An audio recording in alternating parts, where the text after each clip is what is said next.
Welcome back, true believers and all you merry Marvelites, to another very intriguing Marvel's Avengers related video. And for this particular topic, I do believe it is a subject which heavily warrants discussion that not a lot of people have actually begun to talk about yet. Now, of course, recently within the world of Marvel's Avengers, if you've been keeping up with all the news or have just been watching my recent videos, you would know that in terms of content, there has been a few bits of drops here and there lately to get people intrigued within the game. Of course, we got the next-gen release of the game on PlayStation 5 and Xbox Series X, with the addition of the Hawkeye Future Imperfect Hero operation, with, of course, Clint Barton Hawkeye, the new biome of the Wasteland in the future, and the villain sector with Maestro, which Evil Hulk, so not really a new villain per se, but I guess new enough. And obviously, lately, with the biggest reveal, I would say, of the 2021 content roadmap, planning out some new events and new missions and stuff for spring and summer and beyond, with of course the biggest of which being Black Panther and the War for Wakanda expansion, set to release in that later time frame of summer and beyond. And even though we don't have a concrete date yet as to when this character will come out, whenever Black Panther does end up releasing, Spider-Man exclusively for the PlayStation will launch after that character. So that's everything that's currently been happening about the game. But for this subject, it's not really necessarily about whether or not the content is good or not, because if you've seen my live stream, I thought I would actually recommend you, if you don't have the game yet or have not played it for a while, I would actually wait until Black Panther is included, so that way you have a lot more variety when it comes to playing the game and more of a broader story with the Reassemble campaign, Kate Bishop's Hero DLC, Hawkeye's DLC, and Black Panther's DLC all in one, and that way you have a more whole experience. But can that experience in general actually be enough to save the game in its current state? Now, keep in mind,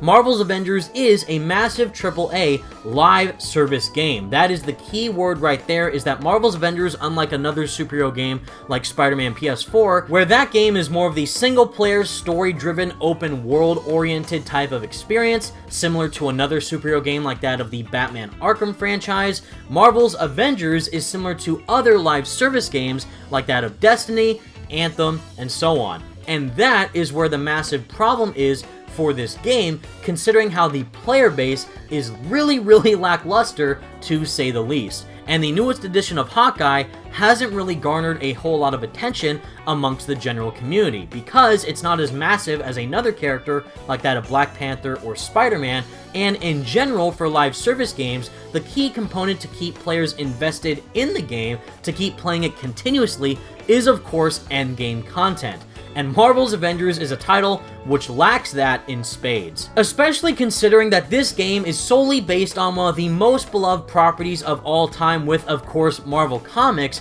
you would think that the Marvel's Avengers fandom would be blossoming considering how much people love these characters. But in actuality, the real kicker that people are waiting for is truly captivating content that will make them want to keep playing this game and fall in love with it all over again. And to be brutally honest, is that the Hawkeye DLC wasn't the content that people were necessarily looking for. However, the recent announcement of Black Panther has actually garnered a bit more attention for the game than what it had previously. So in this case, it's pretty much a scenario of whether or not Marvel's Avengers can hold out until Black Panther releases, or if it's more the sense of too little too late. And to put all this into a better perspective, I am going to highlight specific sections within a recently written Game Informer article going over the overall future of Marvel's Avengers and whether or not it will be able to last for as long as they're hoping it will. And what I find the most important from this article is that we do finally have some brief explanation from the head of the studio of Crystal Dynamics himself, of Scott Amos,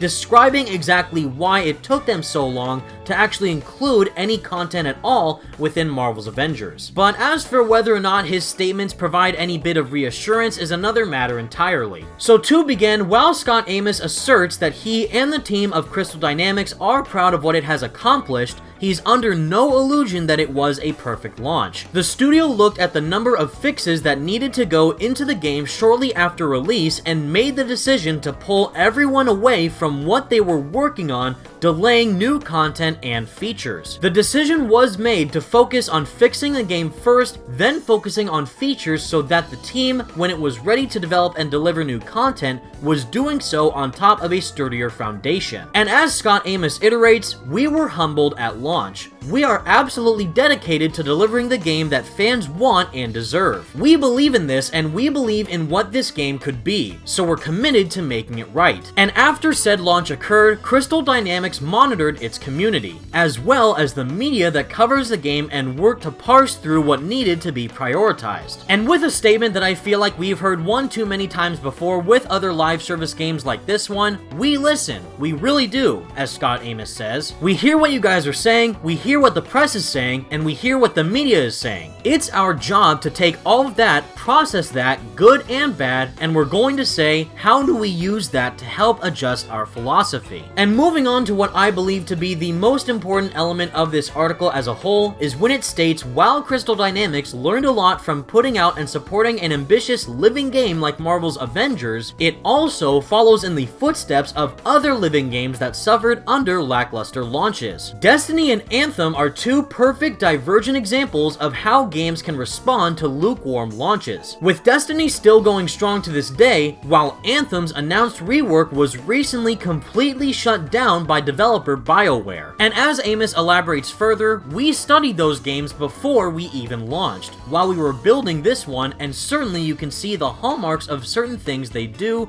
that we may have, shall we say, co-opted the ideas of. Looking at it, we thought we were ready. We thought we were prepared because we had a plan, we had a roadmap, and then what happened at launch, where there were so many things that we weren't ready for, that we hadn't expected, that we were fixing. We looked down the path at some of these folks have had the exact same rough launch, got some criticism for what they did or didn't deliver, and what people expected versus what actually got delivered. We really have done a lot of homework. And to wrap up the article with a final statement, looking ahead, Scott Amos is optimistic about the future of Marvel's Avengers. We love what we've done with this game, and we're desperate to get everybody else to see that cool stuff and scrape away anything that was either blocking or obscuring all the fun bits. There's just so much game that people just haven't seen, or we haven't done a great job of communicating. For our part, we're disappointed with what we didn't correctly message to people, and that we didn't get them hooked at the beginning as big as we wanted to. We know we let some fans down from where we want it to be, but what we've gotten to and what I believe is in that game is why, top down, we're committed to it because we know what's in here. Now basically, to provide you a too long didn't read version of that entire article, is that Scott Amos is basically saying buzzwords of that we're gonna make sure that we listen, we're gonna make the game better, and just make sure to stick with us because we genuinely love the community. And again, that's all fine and dandy, but we've seen that exact same situation occur with a game like Anthem, which, as that article described, clear as day, got flat out cancelled. Now, another comparison is actually another live service game that I'm currently playing, which is also a free-to-play game of Genshin Impact, where they continuously have brand new events, new characters, new weapons to unlock, new portions of the open world to explore, new side missions, new main missions, things that progress the story, things that actually make you want to continuously grind in the game to actually make sure that you progress in a meaningful way. And Marvel's Avengers, a full-on $60 game that you had to buy at launch, does none of that at all. And it's crazy to see after almost over half a year later, it's still in such a poor state. Now granted, there are a lot of issues with developers currently working at home. However, as we currently know, of course, they seem like that they're trying to make all this content that way it can release monthly with the roadmap, only if they can convey to players that they're actually going to deliver a quality experience that's worth our time. And while I can't imagine how hard it must be to actually work on a game of this scale at home, they still need to make sure that they keep adding elements within the game continuously, considering its live service nature. And the fact that they're not doing that at all, really, personally, for me, has me extremely worried. And out of the two live service games that was brought up in the article, like Destiny and Anthem, I'm personally thinking it's leaning towards more of the Anthem side, rather than Destiny, where I do think even though Black Panther is surely going to be a massive inclusion of the game, I don't think it's going to do enough to provide enough amounts of variety that people really want to see in this game. Because new characters are fine and dandy, and for me personally, I do think elements of Hawkeye are entertaining enough, but for the longer lasting players who do want to keep grinding within this game to unlock gear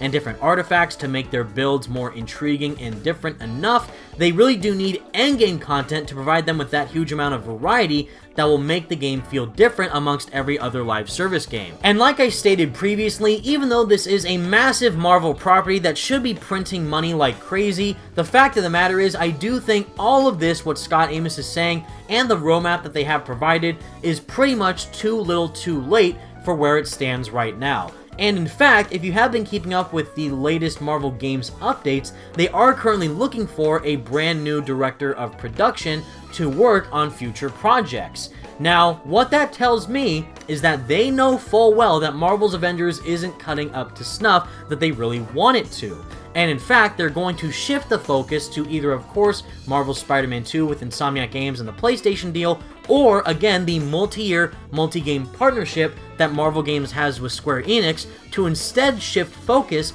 onto their yet announced but essentially leaked Guardians of the Galaxy game. That is in fact the next game which was leaked to be made by the Marvel Games and Square Enix partnership, and seeing how long of a wait it's going to take for them to include new content in Marvel's Avengers, how little people are playing the game, and how little money they've actually made from Avengers, I definitely think they are going to shift their focus onto different projects right after Black Panther releases with all the other roadmap content that is set to be included in this game. It sucks to say that, but if it does mean that we're going to receive better Marvel gaming experiences down the line that don't fall under the same pothole that Marvel's Avengers currently find itself in, I am totally down for it, and in fact, I'm happy that Square Enix and Marvel Games can actually identify when a game isn't doing their own property justice. But with all that said, everyone, that's the video that I have for you today. Let me know all your thoughts in the comments section down below. What did you think of that entire article relating to Scott Amos's description